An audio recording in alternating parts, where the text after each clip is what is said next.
16 মালা জপ অন্তত করতে থাকুন। 24 ঘন্টার মধ্যে যদি 1টা ঘন্টা ভগবানকে না দিতে পারেন, আপনি সুখ চান কোন মুখে? আপনি আনন্দ চান কোন মুখে? আপনি উদ্ধার হতে চান কোন মুখে? একটু সময় তো ভগবানকে দিতেই হবে, তার জন্যই জগতে এসেছেন।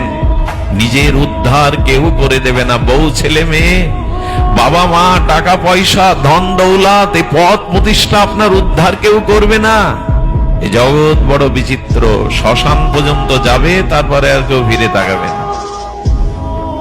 তো যাদের জন্য ভগবানের ভজন ভুলে আছেন, এটা বুদ্ধিমানের কাজ না। এরকম সংসার, এরকম বাড়ি গাড়ি, এরকম স্ত্রী পুত্র কোটি কোটি বার বদলেছেন, অনেক জন্ম হয়ে গেছে আপনার, আরো হবে। এরা চিরদিনের না, কিন্তু ভগবান আপনার চিরদিনের, নাম আপনার চিরদিনের, সেটাই তো নিচ্ছেন না। নাম নিন, শ্রী ভগবানের নাম নিতে থাকুন।